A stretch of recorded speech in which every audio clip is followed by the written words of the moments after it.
जून 2018 में अशनीर ग्रोवर को अपने IIM अहमदाबाद व्हाट्सएप ग्रुप से एक मैसेज आया। ये मैसेज विपिन अग्रवाल का था, जो कि चाइनीज फंड फोसन में काम कर रहे थे। मैसेज में लिखा था, हम जिस फिनटेक कंपनी को फंड कर रहे हैं उसके शुरुआती स्टेज के लिए एक CEO की तलाश है। अगर तुम में से किसी को इसमें इंटरेस्ट है तो हमें कांटेक्ट करो। इस मैसेज को पढ़ने के बाद अशनीर को लगा कि एक छोटे नए स्टार्टअप को CEO की क्या जरूरत, इनमें से कोई एक फाउंडर भी तो CEO बन सकता था। इसलिए अशनीर ने इनके साथ मीटिंग फिक्स करवा ली। कुछ दिनों बाद ही भावेक कोलाडिया और शाश्वत नाकरानी के साथ IIT दिल्ली कैंपस में इनकी मीटिंग हुई। भावेक और शाश्वत एक दूसरे को काफी टाइम से जानते थे। दोनों भावनगर गुजरात से थे। शाश्वत ने अभी अभी IIT दिल्ली से अपना 3rd ईयर कंप्लीट किया था, जबकि भावेक 5 साल बड़े थे और उनके साथ हॉस्टल में ही रह चुके थे। दोनों ने IIT दिल्ली के 3 स्टूडेंट्स के साथ एक UPI हैकाथॉन जीता था। भावेक ने अशनीर को समझाया कि अभी हर एक दुकान में UPI के लिए अलग अलग QR कोड चाहिए, लेकिन सारे UPI पेमेंट ऐप एक सिंगल QR से चल सकते हैं। उस टाइम पेटीएम और फोन पे मर्चेंट से हर ट्रांजैक्शन पर 2% चार्ज करते थे। भावेक इस चार्ज को कम करके 1% तक करना चाहते थे, ताकि वो मर्चेंट्स को अपना नया ऐप यूज करने के लिए अट्रैक्ट कर सके। अशनीर ने कहा कि अगर वो लोग 1% चार्ज करते हैं तो वो गेम चेंज नहीं कर पाएंगे और ना ही सक्सेसफुल हो पाएंगे, क्योंकि अगर किसी कॉम्पिटिटर ने लास्ट में 0.9% रेट सेट कर दिया तो इस बात में कंपटीशन लगा रहेगा कि कौन रेट और कम कर सकता है। यहाँ से बात साफ थी कि भावेक सिर्फ टेक्निकल पॉइंट ऑफ व्यू से सोच रहे थे, जबकि अशनीर बिजनेस साइड देख रहे थे। अशनीर ने सजेस्ट किया कि अगर वो अपनी सर्विस फ्री कर सकते हैं ताकि ज्यादा से ज्यादा मर्चेंट उनकी ऐप को यूज करें। भावेक को एहसास हुआ कि उन्हें अपनी कंपनी को बनाने के लिए अशनीर जैसे ही फाउंडर की जरूरत है। भावेक और शाश्वत ने 2 महीने पहले ही कंपनी स्टार्ट की थी और दोनों ने मिलकर 1 लाख रुपए इन्वेस्ट किए थे। लेकिन भावेक CEO नहीं बन सकते थे, क्योंकि उन पर अमेरिका के क्रेडिट कार्ड का चार्ज लगाया गया था। एक्चुअली भावेक जब US में थे तो उन्हें पता चला कि किसी भी अमेरिकन का अगर उन्हें सोशल सिक्योरिटी नंबर पता है तो उनका क्रेडिट कार्ड वो अपने घर में डिलीवर करवा सकते हैं। इसके लिए किसी ऑथेंटिकेशन की जरूरत नहीं पड़ती। भावेक के दोस्त ने इस थ्योरी को टेस्ट करने के लिए कुछ क्रेडिट कार्ड एक्सेस करने की कोशिश की, लेकिन FBI ने भावेक को पकड़ लिया। अब ये नया फिनटेक उनके लिए एक मौका था खुद को साबित करने का। अशनीर को फ्री सर्विस में बड़ा पोटेंशियल नजर आ रहा था, इसलिए वो उनकी कंपनी ज्वाइन करने के लिए रेडी हो गए। जहां तक शेयर्स की बात थी तो वो तीनों 33.33% शेयर लेना चाहते थे, लेकिन अशनीर ने कहा कि शाश्वत छोटे हैं और कम एक्सपीरियंस की वजह से वो कंपनी में ज्यादा वैल्यू नहीं दे पाएंगे। इसीलिए अशनीर को 34%, भावेक को 42% और शाश्वत को 24% मिले। कुछ दिन के बाद अशनीर को शाश्वत के 3 IIT फ्रेंड तन्मय, योगी और सत्यम के पेरेंट्स का फोन आया कि तुमने हमारे बच्चों पर काला जादू कर दिया है। वो इस स्टार्टअप के चक्कर में IIT कंप्लीट किए बिना कॉलेज छोड़ रहे हैं। एनीवेज, अशनीर इसके बाद इन्वेस्टर्स के पास पैसे लेने के लिए चले गए। MX के संजय ऋषि ने 25 लाख रुपए इन्वेस्ट किए। मुंजल हीरो ग्रुप के अक्षय मुंजल ने 25 लाख। इसके अलावा कुणाल खट्टर, मैजिक पिन के अंशु शर्मा, पेयू के Nitin Gupta, angel list, venture catalyst और ग्राम फैक्ट्री के नवनीत सिंह सब पैसे इन्वेस्ट करते हैं और कुल मिलाकर 1.92 करोड़ रुपए इकट्ठा हो जाते हैं 18 करोड़ के प्री मनी वैल्यूएशन पर। और आजादी के दिन यानी 15 अगस्त 2018 को भारत पे अपना प्रोडक्ट लॉन्च करता है। भारत पे बहुत जल्दी ग्रो हो रहा था और 2019 के एंड तक सिर्फ 13 महीने में भारत पे की वैल्यूएशन $0 से $425 मिलियन हो गई। ऐप लॉन्च करते ही मुश्किलों का पहाड़ टूट पड़ा। क्राइसिस 1। अब क्योंकि भारत पे सारे पेमेंट एप्स के लिए एक ही QR कोड ऑफर कर रहा था, तो उन्हें पेटीएम, फोन पे, गूगल पे और बाकी एप्स के लोगों को अपने QR में लगाना पड़ा। पेटीएम और फोन पे ने अपने लोगों का इस्तेमाल करने के लिए उन्हें लीगल नोटिस भेज दिया। अशनीर ने ट्रेडमार्क लॉ को स्टडी किया और उन्हें इसमें एक ऐसा क्लॉज मिला जो ये कहता था कि तुम किसी भी कंपनी का ट्रेडमार्क यूज कर सकते हो अगर तुम कंज्यूमर को एजुकेट कर रहे हो। पेटीएम को तुरंत ही ये बात समझ आ गई और उन्होंने अपना नोटिस वापस ले लिया, लेकिन फोन पे को अभी भी डाउट था। फोन पे के फाउंडर समीर निगम को लगता था कि पे सफिक्स पर सिर्फ उनका हक है। ये केस बॉम्बे हाई कोर्ट में 2 साल तक चला और फाइनली कोर्ट ने डिसाइड किया कि पे शब्द कोई भी यूज कर सकता है। क्राइसिस 2।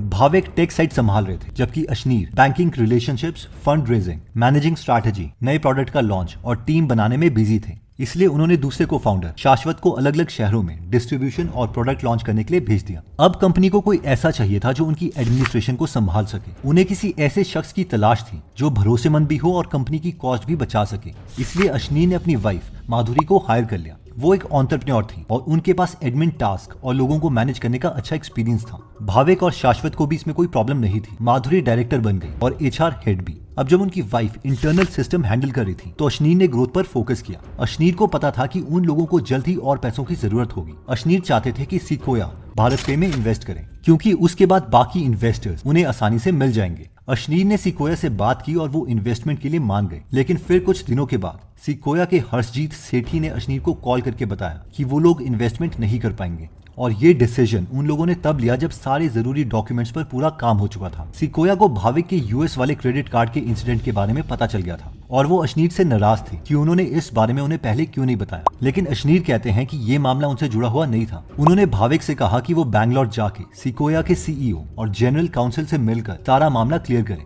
लेकिन अंत में सिकोया ने डिमांड रखी कि पहले भाविक को कैप टेबल यानी इक्विटी की लिस्ट से हटाया जाना चाहिए, तभी वो लोग $1 मिलियन इन्वेस्ट करेंगे। अशनीर ने यह डिसीजन भाविक को लेने को कहा। भाविक इसके लिए मान गए। भाविक के सारे शेयर्स बी नेक्स्ट और सिकोया ने 4 करोड़ रुपए में ले लिए। धीरे धीरे अशनीर की अपनी कंपनी में कई टीम मेंबर्स के साथ टेंशन बढ़ने लग गई, जिसमें पहले थे सुहेल समीर। अशनीर ने सुहेल समीर को हायर किया अपने आइडियाज को एग्जीक्यूट करने के लिए ताकि वो ग्रोथ पर ध्यान दे सके। हायर करने के बाद अशनीर को पता चला कि सुहेल को पिछली job RP Sanjeev Goenka group से निकाला गया है क्योंकि उनका अफेयर किसी लेडी के साथ चल रहा था और वो लेडी भारत पे में सुहेल की ईए के लिए जॉब के लिए अप्लाई कर रही है। अशनीर ने सुहेल से कहा कि उन्हें उनके पास का पता चल गया है और वो उस लेडी को हायर नहीं करने वाले। इस पर सुहेल हंस दिए और कहा कि उन्हें कोई फर्क नहीं पड़ता। लेकिन अशनीर जानते थे कि सुहेल इस बात पर नाराज जरूर होंगे। फिर कुछ दिनों के बाद जब अशनीर अपनी वाइफ को डायरेक्टर बनाने का सोच रहे थे तो एक दिन भाविक के साथ सुहेल ने ड्रिंक करते हुए कहा कि अगर माधुरी बोर्ड सीट में आती है तो मैं मार्च में रिजाइन कर दूंगा। अशनीर को बुरा तो लगा, लेकिन उन्होंने डिसाइड किया कि वो अपनी वाइफ माधुरी को डायरेक्टर नहीं बनाएंगे। लेकिन वो कहते हैं कि ये उनकी सबसे बड़ी मिस्टेक थी। शाश्वत नकरानी। अशनीर कहते हैं कि 20 साल का लड़का जिसने आईआईटी ड्रॉप कर दिया था, उसने मिलियंस बनाए सिर्फ सही जगह सही टाइम पर आने के लिए। जब अशनीर को निकाले जाने की बारी आ रही थी तो शाश्वत ने वोट भी किया और अशनीर का फोन भी नहीं उठाया। इवन जब आईआईटी कंप्लीट करने की बारी आई तो अशनीर ने उन्हें कॉलेज जाने दिया और उनका सारा काम संभाला।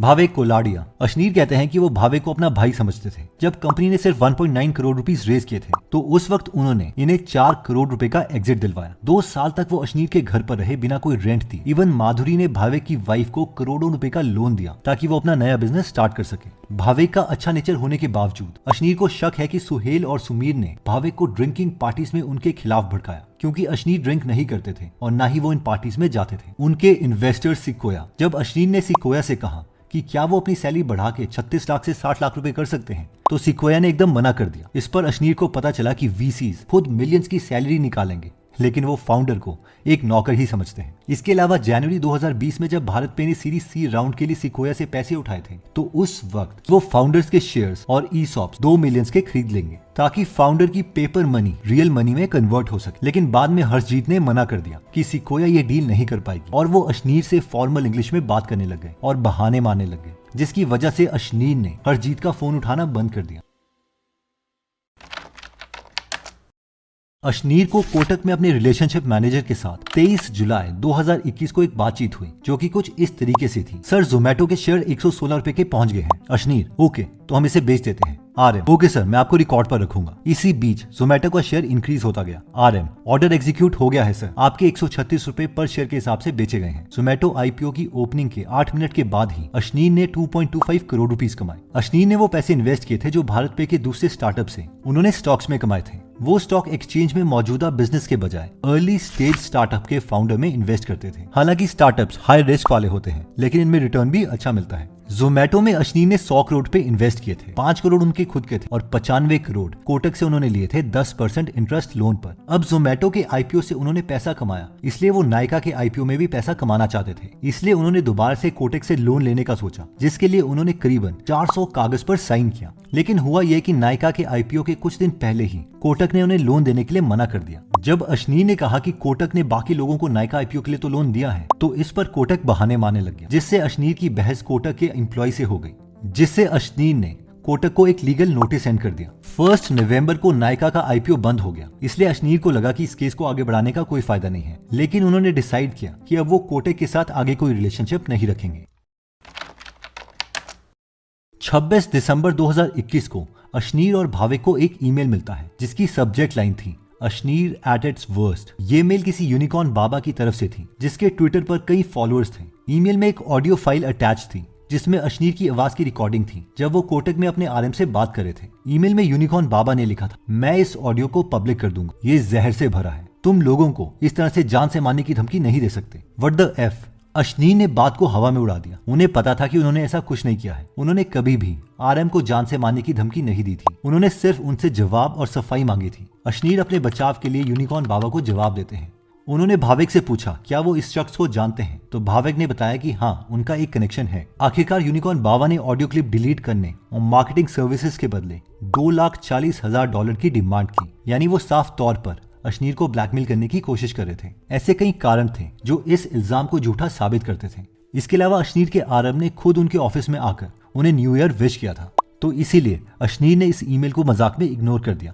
जनवरी 2022 में शार्क टैंक का पहला शो टीवी पर आया। अशनीर एक दिन सुबह उठे तो उन्होंने देखा कि उनके फोन पर बहुत मैसेजेस आ रहे हैं। मिकी मल्का ने मैसेज किया था, ट्विटर पर एक ऑडियो फाइल तहलका मचा रही है, क्या ये सच में तुम्हारी आवाज है? बाबू बोंगो नाम के एक अकाउंट से ट्वीट आया था जिसमें इस कैप्शन के साथ एक साउंड क्लाउड लिंक था, अमीर फाउंडर्स बैंक एम्प्लॉयज के साथ ऐसा बिहेव करते हैं। अशनीर ने ट्विटर को डायरेक्टली लिखकर बताया कि ये किसी स्कैमर की तरफ से फेक ऑडियो क्लिप है जो उन्हें ब्लैकमेल करने की कोशिश कर रहा है। उसी शाम ट्विटर ने इस ऑडियो फाइल को डिलीट कर दिया, लेकिन लोग तब तक इसे यूट्यूब पर अपलोड कर चुके थे। कुछ दिनों के बाद अशनीर को एक और बड़ा झटका मिला। उन्होंने जो लीगल नोटिस कोटेक को भेजा था वो सारी बातें मीडिया में लीक हो गई थी, लेकिन इस लीगल नोटिस के बारे में सिर्फ अशनीर, सुमित और कोटेक को पता था। तो अब सवाल ये था कि आखिर इस लीगल नोटिस की कॉपी मीडिया के हाथ कैसे आई? मीडिया ने जब कोटेक से इस मामले में कमेंट करने को कहा तो उन्होंने कंफर्म करते हुए कहा कि लीगल नोटिस वाकई में उन्हें भेजा गया था और अशनीर ने वाकई में उनके एम्प्लॉयज को डराया धमकाया होगा। इस पॉइंट पर आकर अशनीर को लगने लगा कि उनके खिलाफ कोई ना कोई जरूर साजिश कर रहा है। मीडिया उन्हें एक विलन बनाने में तुली हुई है, जबकि असल में कोटेक और उनके एम्प्लॉयज ने उनके साथ बदसलूकी की थी। ऊपर से अब वो टीवी पर आने लगे थे तो मामला और भड़क रहा था। उनके बारे में इंटरनेट पर नेगेटिव खबरें फैल रही थी। उन्होंने दिन रात करके भारत पे को सक्सेस की ऊंचाइयों तक पहुंचाया था, लेकिन इसके बावजूद उन्हें नीचे गिराने की पूरी साजिश हो रही थी। अशनीर ने सोचा कि क्यों ना कुछ दिन छुट्टी ले ली जाए, बाद में मामला खुद ब खुद ठंडा हो जाएगा। भावेक, सुहेल और सुमित ने बोला कि वो बोर्ड मीटिंग में उनकी छुट्टी की एप्लीकेशन रिजेक्ट कर देंगे। इसी बीच अशनीर ने रजनीश कुमार को प्रोफेशनल डायरेक्टर हायर किया। वो स्टेट बैंक ऑफ इंडिया के चेयरमैन रह चुके थे, जिनसे अशनीर उस साल की शुरुआत में मिले थे। रजनीश को 50 लाख की एनुअल फीस और 2 करोड़ की ईसॉप मिलने वाले थे, लेकिन अपने काम के पहले ही दिन उन्होंने अशनीर को ईसॉप की रकम बढ़ाकर 3 करोड़ करने के लिए कहा। ये उनकी बुरी नीयत की निशानी थी, जिसे अशनीर को पहले ही समझ आना चाहिए था। रजनीश कुमार अशनीर की चौथी हायरिंग मिस्टेक थे। बाकी 3 थे सुहेल, सुमित और जसनीत। रजनीश ने कमेंट किया कि ऑडियो फाइल और लीगल नोटिस का मामला कुछ ज्यादा ही भड़क रहा है। उन्होंने कोटेक के हाई लेवल ऑफिसर से बात करने की कोशिश की है, क्योंकि वो खुद कोटेक के फंड बोर्ड में रहे थे। अशनीर ने सोचा चलो मामला कुछ शांत हो जाएगा, लेकिन उन्हें अंदाजा नहीं था कि आगे क्या होने वाला है। ये तो सिर्फ शुरुआत थी, क्योंकि अब कंपनी में सब उनसे जलने लग गए थे और वो चाहते थे कि उन्हें भारत पे से निकाला जाए। भारत पे की तरफ से 6 फेज स्ट्रैटेजी खेली गई अशनीर को निकालने के लिए। फेज 1 जनवरी 16 से 19 तक अशनीर को टेम्परेरी लीव पर भेजकर बोर्ड का कंट्रोल लेना। अशनीर ने सोचा कि शायद 14 जनवरी को हुई अनरिकॉर्डेड मीटिंग में उनकी वॉलंटरी लीव को रिजेक्ट कर दिया जाएगा, इसलिए उन्होंने 17 जनवरी 2022 मंडे को वापस ऑफिस जाने का फैसला किया। उन्होंने मिक्की मल्का को व्हाट्सएप करके मैसेज किया कि वो ऑफिस आ रहे हैं। मिकी ने जवाब में 6 शर्तें रखी थी, जैसे कि पहले बोर्ड की अप्रूवल लेनी पड़ेगी और कुछ रिस्क असेसमेंट करने पड़ेंगे। इससे अशनीर को साफ समझ आ रहा था कि ये सब कोटेक मामले से जुड़ा नहीं हो सकता। 18 जनवरी को उनकी जूम पर बोर्ड मीटिंग हुई। मिकी ने प्रपोजल रखा कि अगर अशनीर वॉलंटरी लीव ले लें तो भारत पे के लिए काफी अच्छा होगा। फेज 2 जनवरी 19 से जनवरी 26 लॉयर और अकाउंटेंट को हायर करना। अशनीर के टेम्परेरी लीव को परमानेंट लीव में बदलने का प्लान। 18 मिनट की इस मीटिंग में यह पढ़ा गया कि अशनीर ने वॉलंटरी लीव की रिक्वेस्ट की है, जो कि असल में अशनीर ने कभी की नहीं थी। इसमें यह भी बताया गया कि माधुरी का रेजिग्नेशन एक्सेप्ट कर लिया गया है, लेकिन ये एकदम इम्पॉसिबल बात थी, क्योंकि माधुरी ने रेजिग्नेशन लेटर कभी दिया ही नहीं था। अशनीर ने बोर्ड में ये लिखा कि भावेक जो ना शेयर होल्डर है और ना ही कंपनी के एम्प्लॉय हैं, आखिर किस बेस पर इतना बड़ा डिसीजन ले सकते हैं। अशनीर ने यह भी पूछा कि आखिर उन्हें छुट्टी लेने के लिए क्यों मजबूर किया जा रहा है। अशनीर को इन सवालों का जवाब किसी से नहीं मिला और उसके बाद माधुरी को टेम्परेरी लीव पर डाला गया। फेज 3 जनवरी 26 से 18 फरवरी एक फेक इन्वेस्टिगेशन करके सब कुछ मीडिया में लीक करके अशनीर और माधुरी को रिजाइन करने के लिए मजबूर करना। फेज 4 18 फरवरी से 1 मार्च माधुरी को बड़ी आसानी से हटा देना, जो SHA शेयर होल्डर अग्रीमेंट के अंडर प्रोटेक्टेड नहीं थी। मीडिया में बातें लीक करते रहना और अशनीर को SHA के अंडर हटाने का कारण ढूंढना। फेज 5 इतना सब होने के बाद अशनीर ने डिसाइड किया था कि बस अब बहुत हो गया। वो अपने दुश्मनों को और मौका नहीं देना चाहते थे, बल्कि उन्होंने डिसाइड किया कि वो रिजाइन करके खुद कंपनी से बाहर हो जाएंगे। उन्होंने अपने लेटर में लिखा कि पिछले 3.5 सालों से जिस कंपनी को बड़ा करने और सक्सेसफुल बनाने के लिए उन्होंने दिन रात मेहनत की है, उसी कंपनी को छोड़ते हुए आज उन्हें बहुत तकलीफ हो रही है। जनवरी से अशनीर और उनकी फैमिली पर बेबुनियाद इल्जाम लगाकर उन्हें परेशान और टॉर्चर किया जा रहा है। वो अपने ही मैनेजमेंट और इन्वेस्टर्स के खिलाफ लड़कर अपनी कीमती वक्त जाया नहीं करना चाहते, क्योंकि इस सब से भारत पे को सबसे बड़ा नुकसान होगा। अशनीर ने चैलेंज देते हुए कहा कि इस बात को कोई इग्नोर नहीं कर सकता कि भारत पे अशनीर ग्रोवर की वजह से ही है। अशनीर ने इस बात पर भी जोर दिया कि वो अभी भी कंपनी के सबसे बड़े इंडिविजुअल शेयर होल्डर हैं। अब हम इसे खत्म करते हैं। ये अशनीर के आखिरी शब्द थे। अशनीर कहते हैं कि इस वक्त मेरे आंसू निकलने भी बंद हो गए थे,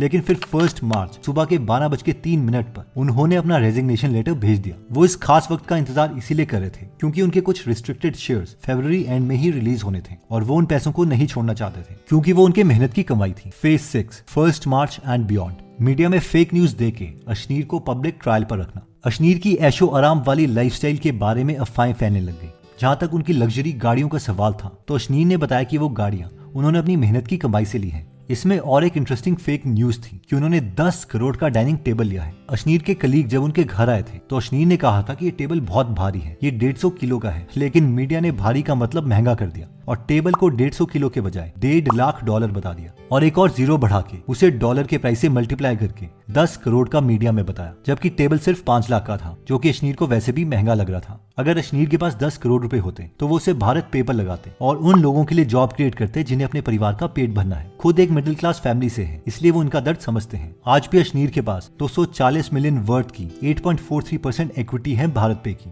6 जुलाई 2022 को अशनीर और माधुरी जैन ने एक नई कंपनी खोली, थर्ड यूनिकॉर्न प्राइवेट लिमिटेड के नाम से, जो अभी किसी को नहीं पता कि एग्जैक्टली क्या करी है। अशनीर कहते हैं कि भारत पे की जर्नी से उन्होंने एज अ फाउंडर 5 लेसन सीखे। First, give your family a seat in board. अगर वो अपनी वाइफ माधुरी को डायरेक्टर बना देते तो शायद फोन पे से उन्हें रिजाइन नहीं करना पड़ता, इसलिए अपनी फैमिली को हमेशा प्रेफरेंस दो। Second, investor is not above you. बेशक इन्वेस्टर पैसे दे रहा है, लेकिन ये भी एक वेंडर की तरह है। जैसे एक इंजीनियर अपनी सर्विसेज देता है, वैसे ही इन्वेस्टर अपनी सर्विस देता है पैसे देके, इसलिए उसे भगवान मत मानो। Third, as a founder game is between you and your customer. Business में सिर्फ 2 ही लोग सबसे इंपॉर्टेंट हैं और वो है फाउंडर और उनका कस्टमर। कस्टमर को कुछ प्रॉब्लम है और फाउंडर उन्हें सोल्यूशन दे रहा है, और अगर हमें सक्सेसफुल बिजनेस बनाना है तो ये सबसे इंपॉर्टेंट चीज हमें याद रखनी पड़ेगी।